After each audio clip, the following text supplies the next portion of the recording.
Hi, my name is Paul Matthew, and this is the Fluid Digital Marketing Podcast, where we talk with industry professionals about how they are using social media and other digital marketing methods to market and promote their businesses and their missions.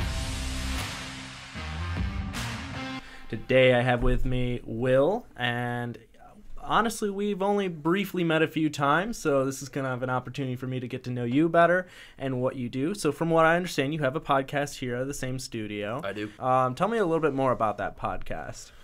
Sure. So I guess in 2017, on this phone right here, I said I'm going to start interviewing people. I definitely knew what podcasts were from people like Joe Rogan and Lewis Howes, and I thought it'd be kind of cool to interview people. And it just happened so naturally, dude. All of a sudden, I was like, let's call it the Q and Gains show, because my organization is called Gains, Battle of Gains. And then it was like Q&A, but Q and Gains. I was like, that's perfect. So me and my friend were at MVP downtown working out, and I just said, hey, man, let me ask you a couple questions. Chopped it up, posted it, and that's kind of how I did it for about 30 shows. I was behind the camera, asking them questions on my iPhone. And it was pretty cool, man. I was editing on my iPad, so just like really rigging it, dude. And then probably like around like episode 30, 35, I started like getting behind the camera. So I would like tape my camera on the wall, dude. I would like interview people like that. So I did about 50 shows, and on my 50th show, I actually got a relationship with WCET in Hudsonville. That's actually where I went to school, and they let me kind of do what we're doing here at WKTV. But yeah, like I just did a couple of shows there, and now we're here at WKTV. I've probably done not a dozen interviews, half a dozen interviews here. Sitting on them right now, not really sure how I want to distribute them. But yeah, man, how are you distributing your shows? So right now I'm just kind of holding them all hostage until January. My goal is to be a month ahead of schedule, and that way I have a month's worth of content, and I'll distribute it every week. So my plan for this podcast is I will release the full version on YouTube, as well as on any major podcasting platform.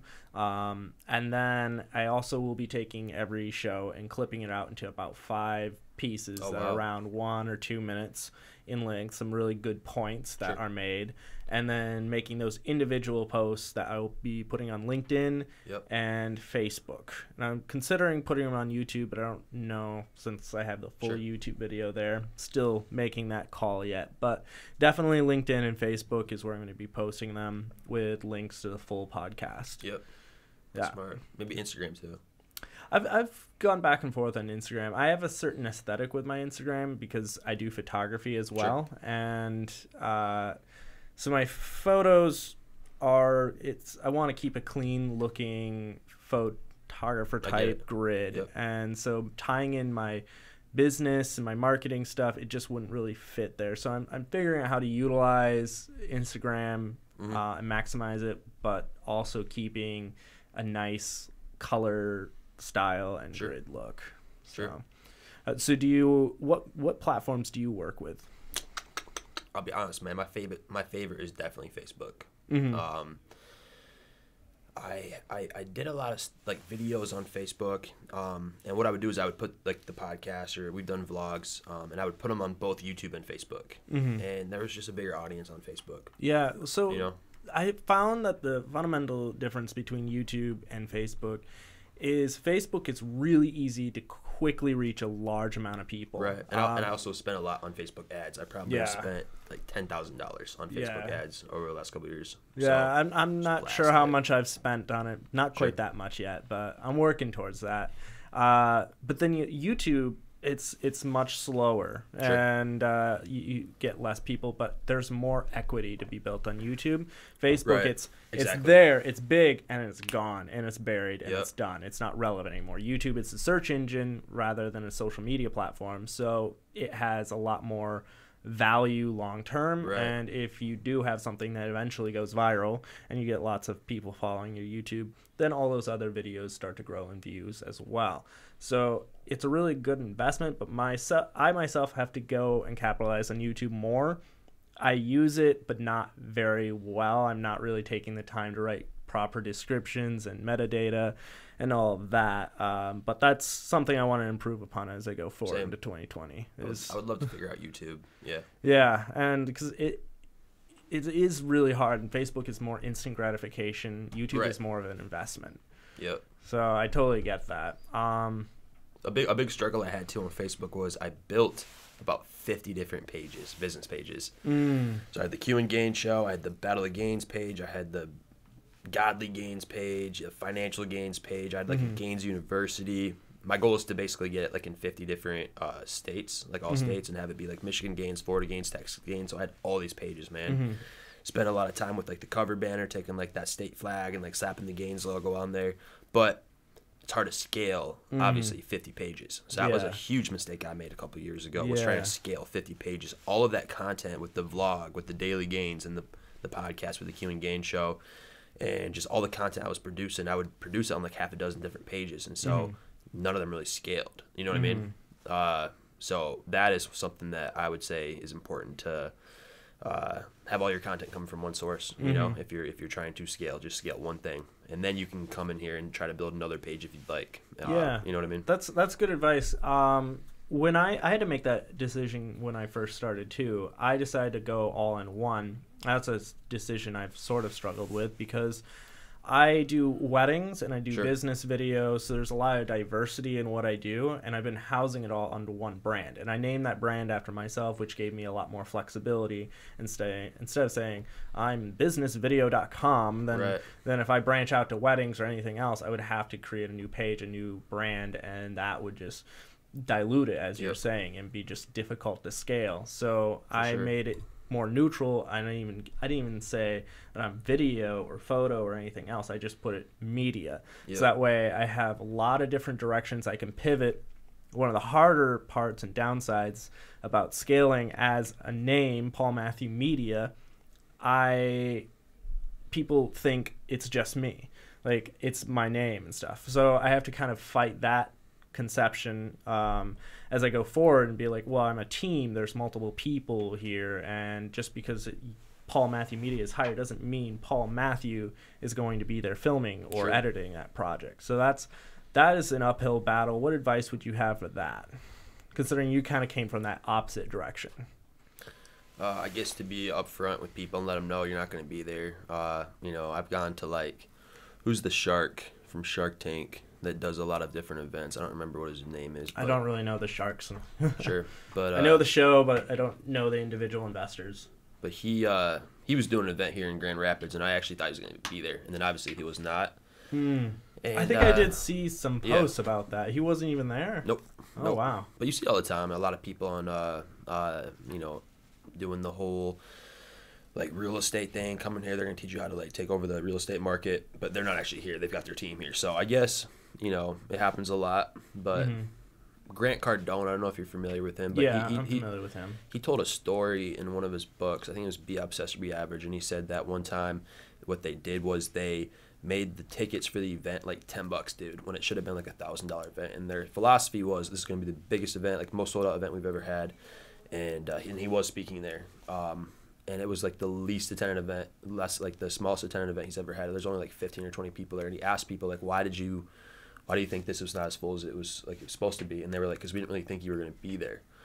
So, yeah, I mean, I don't know what you charge and things, but raise the value and then like show up, you know? And then maybe if you want to have you not be there, maybe you could have like, you know, because you're obviously the professional, so people are going to pay top dollar for you, but maybe you can have other people on your team that you can give people a better rate, you know?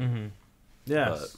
I want to eventually step into more of a creative director role. Right. So I'm in charge and responsible for the creative and how it's going to look, but I would have different people executing on that vision, and as long as it's properly communicated to both the client and the team, then there should be good success there. Sure. So that's kind of the philosophy I have in my head. Now, you've been talking a lot about the gains and Battle of the Gains. I don't fully know what that is, and my audience may not know what that is. So let's dive into that. What is Battle of the Gains? Excuse me, sorry. It's a movement And we started it in 2016. A group of friends and I in college were just trying to make gains in our life, physically, mentally, and spiritually. And someone said the words "battle of gains," and when I heard that, I loved it. I don't know how it really happened, man. Like I've been hearing this a lot lately. If you want to make God laugh, tell him your plans. So like I was going to school to be an English teacher. That was always my goal, but I got really into like entrepreneurship. So my junior year, we filed the LLC. All of a sudden, I was like meeting with my lawyer, filing an LLC. I've known this guy since I was like 5 years old. He was my Sunday school teacher, so we go way back. But yeah, we started hosting events. I met some really smart people that have helped me out with like communications and like getting like news releases out and like actually hosting events and being able to like secure over 200 sponsors over the last 4 years. We've hosted events at the John Ball Zoo, Holland State Park, conference centers. We do sports tournaments. In the summer, we do like an annual sports tournament. So we hosted our 4th annual this year at the Calder Plaza downtown. We tried to break a world record for the world's largest water balloon fight. But it's all about like helping kids overcome their battles. And making gains in life and like physically, mentally, spiritually. And then this year we kind of started to focus really a lot on the rising rates of like depression, anxiety, suicide, and homicide by helping the youth overcome their battles. So, that's what it stands for, man. It stands for something, and it's a brand just like Adidas or Nike or Under Armour, but Battle of Gains is just like a grassroots little movement here in West Michigan. I changed my name to Billy Gaines. So I'm kind of pushing this thing, and I'm doing a couple other different projects too with different organizations that are like-minded, but we'll see where it goes, man. So it's fun though, Yeah, absolutely. It's been a cool journey. How do you use social media to promote that? You said you spent about $10,000 in ads. How do you decide where you're going to invest that ad spend? So I would say my favorite campaign was a campaign I did for an event we were doing called Relationship Gains.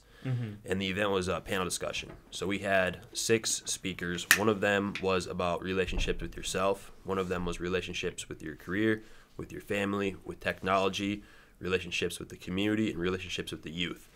And then I was the moderator at Stark Garden, downtown Grand Rapids. But what I did to promote the event was I went to about 10 different cities. So I went to Wyoming, Kentwood, Allendale, Granville, Hudsonville, Jenison. And what I did was I did a selfie video in front of like the major landmark in each city. So like if I was in Allendale, I would have been over at the Grand Valley campus. If I was in Wyoming, I was in front of Rogers Plaza. If I was in Hudsonville, I was in the new development, Terrace Square, if you've heard of that, over on Chicago Drive. Not sure about that Jenison, I was in front of their high school, where they have like a state-of-the-art, or is it state-of-the-art? I'm not sure. But just like really nice like facility for their band program, because they've got like a nationally acclaimed band program. And I just said, hey, Jenison, I'm here at your high school, and I'm getting ready for the most high-key event of the winter. We always do like a tagline like that. And I just said, I want to call out all the leaders in Jenison. So I would call out the superintendent of Jenison. I think it was Thomas Tenbrink. I would call out businesses in Jenison. I would call out doctors, just like influencers and leaders. There were only about 5 of them. And what I did was I chopped it up and I put their picture on the video. And it was a short video, man, like a minute or 2 minutes long. And so for about I would say like 6 weeks, maybe 7 weeks, I dropped about half a dozen, 10 of these videos. And I put probably like $100 behind each one, and they kind of blew up, bro. Like 5,000-10,000 views on each video, because people felt like it was because it was tailored towards them. Yeah, exactly. And it was just this young kid promoting this freaking event. Man, it was the most well-attended event we've had, and like the Facebook analytics were just crazy. That quarter. Yeah, so that was a good campaign. That's an incredible story, and I think that's great advice with like just making something highly contextual. A lot of people get hung up on production value. Like, oh, well, I need it to look all nice. No, you could outperform high production with just you on a cell phone, taking a video, and making that your ad. Because if you're speaking to the people directly, and I think having landmarks and visual cues, especially in a mobile world where audio is only, 20% of the people only actually listen to your audio. And that way they have that visual cue. They see the school. They see something they recognize, and you're calling out people and engaging. That is actually a fantastic strategy that I think any business who is marketing locally would want to consider that. Yeah. So and I haven't done video ads like across the nation. A lot of people that actually have because like Battle of Gains is obviously a philosophy. It's like not really like a tangible business. we just sell our T-shirts and then host events. But I've definitely just promoted it here in West Michigan, you know, and this is like probably like 20 miles within West Michigan. I've just blasted West Michigan with these videos. Now, it's kind of crazy. What was your return on investment with being able to spend ad? Okay, so you but I guess that's the question, but it was advertisement and marketing. So it wasn't you expected to take. Something just fell from the floor. Whoops. I mean, ceiling. How did something fall from the floor? So you would have. You didn't have an expectation of a return on investment because this was an awareness campaign. Right. It wasn't like $1 in, $2 out. I was like, I just want to get the brand out there. Like, if I can get 1,000 views on this video, that'd be so cool, I would think. You know, and 1,000 views means something when it's local. Right. Yeah. Right. When you have very contextual advertising, those marginal numbers become much more meaningful. And if you're broadcasting to that audience that doesn't care, you could have 10 million views. Sure. But if they don't care, it's not very useful. It kind of reminds me also, I saw this YouTube video experiment where he kind of did a very similar thing. Sure. Where it was very hyper local, and his goal was just become a local celebrity, basically. And he made a series of targeted ads saying, hey, if you see me in town, give me a high five. Oh, wow. And then he documented just how many people were giving him high fives and saying awesome. Hi. And so I'm going to do that, Gene. So there's an idea. I've thought about doing that too. It's like, that would be fun just to see how impactful Facebook marketing is, just running that test and being like, can I become a local celebrity just off Facebook ads? Sure. So I'm going to do that. I'm going to do it just in Granville. You should definitely do it. And please tell me the results. I want to see that. Absolutely, man. So if you're interested in seeing how that goes, where could they follow you to find that? Just Billy Gaines on YouTube and Facebook, as well as Battle Gaines. On Battle Gaines, we more have just like the apparel and the events, and then on Billy Gaines, we've got like the vlogs and the motivation. Yep. What's your vlogging schedule? Like, do you have a certain frequency of vlogs? I vlog 4 times a day. I'm just joking. I did 50 vlogs in 2018, and I took a break because I was just like, my whole the last 4 years, I was just like, I don't need to be making money right now because I have faith that I'm gonna really make it with all of this. But that was stupid because I should have been working a part-time job. But in 2018, when I was 22 or 23, I was just doing these vlogs all the time, man, and obviously not making money with them. So yeah, I basically stopped. I would love to vlog 2 or 3 times a week in 2020. For Christmas, I'm getting a really cool rig to start being able to vlog with a nice light and a nice microphone. So yeah, I'm excited to have higher quality content with it because I think quality is super important. You know, there's a lot of people that are pushing some pretty not really good content. I think what Logan Paul has done is incredible. I think his content is there, man, with his podcast and with his vlogs. He just went pro as a boxer. That dude's got crazy content. Yeah, that's sure. He's out there hustling really hard. Dude. Yeah. You know, there's a lot of people that want to give him crap and stuff about a lot of his life choices. But one thing that I think is really interesting about him is he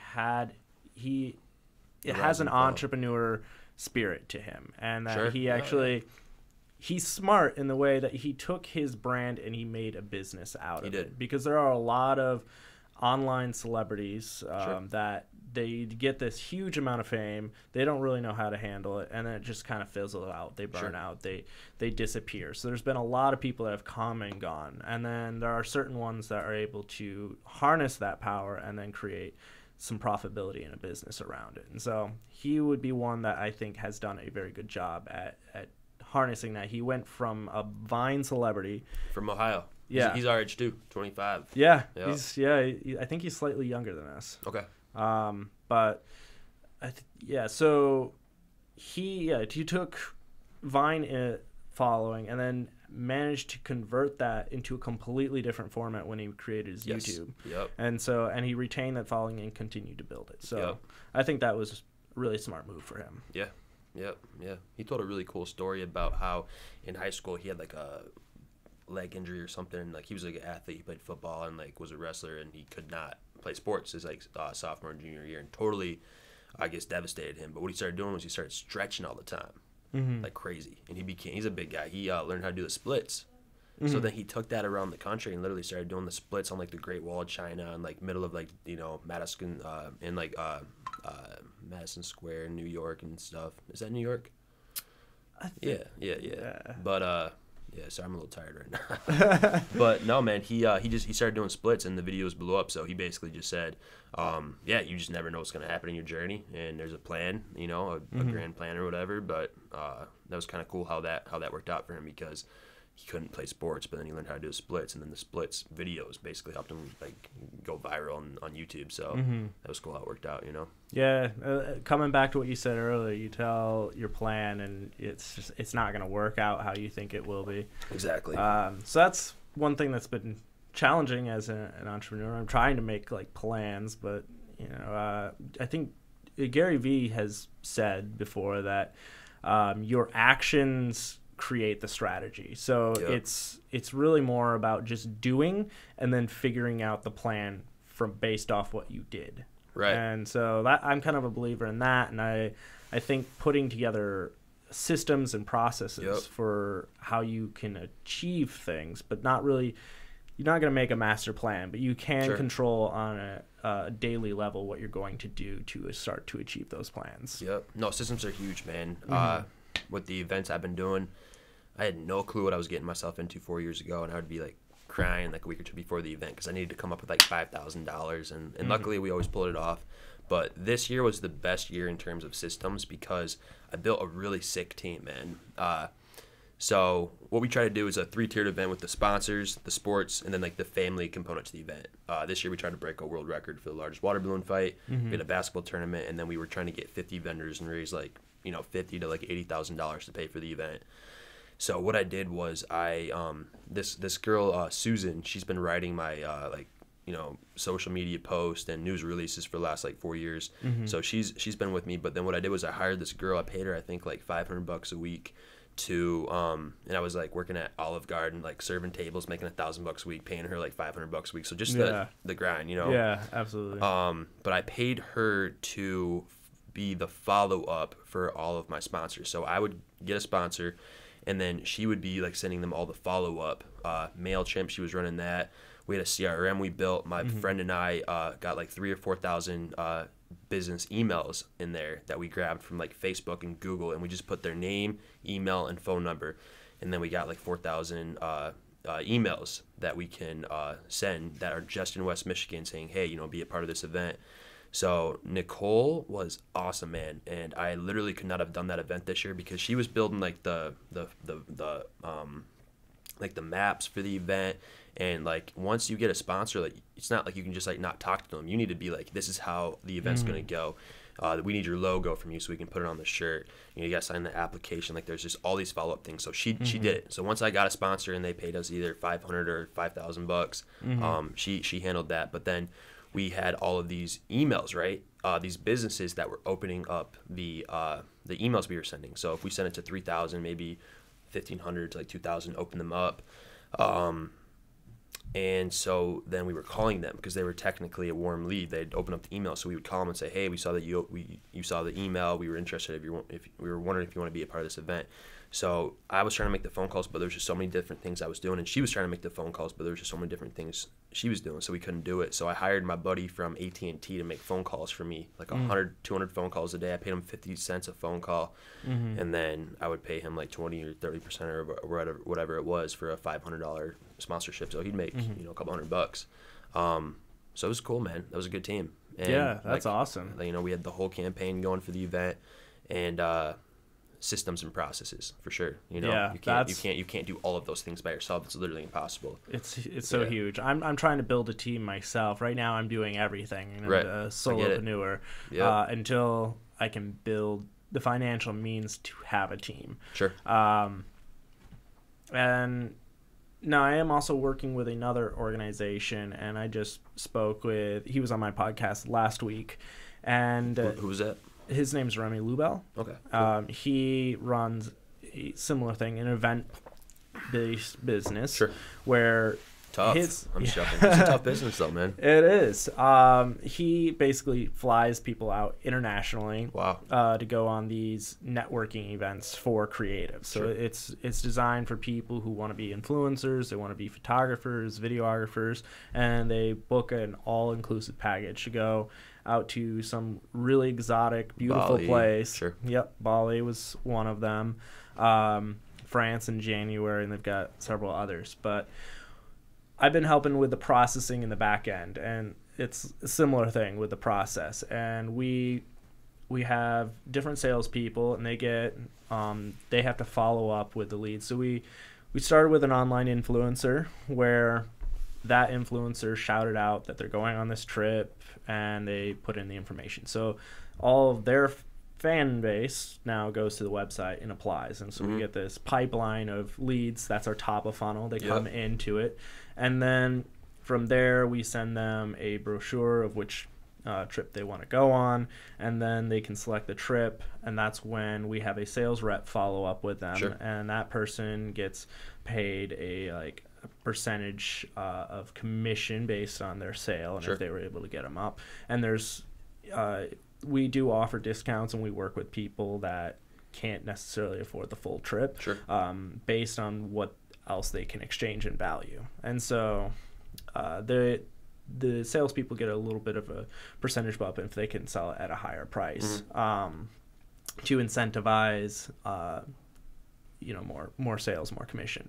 And then once that happens, I would send them the contract where they can e-sign it and get them all the additional information. So I'm kind of that follow-up process right now. Like you said, where once you have that warm lead, you have to okay, well, we got to get them to sign this. We got to make the deposit. They've got to do all these things, set up their payment plan. So that's where I'm at in the system. And then from there, they have the event planner that puts all the things together. We send out the itinerary and all of that. So I have some familiarity based on that so I can kind of understand what you're saying with that business. And yeah, processes and team members are key. It's cool when you can see it start working though. So originally in year 1, 2, and 3, I would only get a sponsorship if they wrote a check to me or what have you. But Nicole built the Stripe payment system, so we would have sponsors coming in on an afternoon that we didn't even know who they were, because we were still building the entry data in there. So they would put all their information in, but we would get a random check for $500 on the website, and we have to call them and be like, who are you, and why are you giving us $500? But no, it's cool to see it work, and because that was literally, just to have it be working. And that's what systems and processes are supposed to do, free you up so that you can spend your time building the vision and mission, I was just looking into a system today. It hasn't launched, but I signed up for their beta. And I'm a video editor, so I do a lot of that, and that takes a lot of time. And I found this algorithm basically that takes you just drop in your project files, and it automatically syncs your audio and your video and any multi-camera sequences you have. And then it also analyzes if the image is overexposed, if there's camera shake or you're whip panning, anything that's considered not usable footage, and it cuts all of that out. And then you basically start with a project file that has all of your usable shots and everything synced, and that would save me a lot of time. What's that program called? It's called, forget the name of it. That sounds pretty good though. Yeah, it's pretty nice. Do you do a lot of videos? It's Nave. Do you do a lot of video work? A lot, yeah. My my best friend actually has a video production company, Ingalls Pictures. I know Ned. I went. That's you know Ned? I know Ned and Denard and Hugh. I met Hugh at a coffee shop randomly. He overheard us talking about some video stuff, and were Denard and Ned part of that trip to Bali? Yeah. So I saw their video there. That was pretty cool. They had an awesome time there, man. Yeah. So that's all connected. It's a small world. Bali, But Hugh's my best friend. He was the first person that my dad told me I should talk to when I started Bella Gaines. He said he met this guy. He was doing door-to-door sales for a window company. I think it was Champion at the time. And my dad just thought he was a sharp guy. Turns out that Hugh's ancestors are Little House on the Prairie, Laura Ingalls Wilder. Oh, so wow. that's kind of crazy. Yeah, it's just crazy, man. I mean, we kind of grew up with that stuff. I don't know, was that Old Yeller? Or am I just totally getting stories mixed up? Was Old Yeller a part of Little House on the Prairie or no? No. I'm not familiar with that. But, so that's beyond my time. Man. But yeah, they have a video production company, and they've done some really great work. I've seen their work. They do just they're the best. excellent, just the best, excellent work. They're always inspiring. I see their content, and I'm just like, whew, so I'm not on their level, but I've produced a lot of video just like they have. 50 vlogs, 50 podcasts, hundreds of promotional videos over the last couple of years. So I love video, man. It's actually my biggest passion. It's been my favorite part about Battle of Games is being able to tell our story through video. And I do hire Ingalls Pictures as our event recap person. So Ned's done a couple of videos. He did our last one. Denard's done a bunch. I don't know if you know Michael King. He's done a lot of awesome videos for us. I don't know him. And then they have one younger brother, William, who's actually going to school I did in meet Columbia. Yep. Yeah, I met him. I went to their open house. Yeah, their open house. Cool, man. So that's maybe I saw you there. It's very possible. Yeah, I was there. Yeah. Okay. So that was their second one, but no, shout out Ingalls Pictures. That's a cool team right there. Yeah. Great team, great people, great work.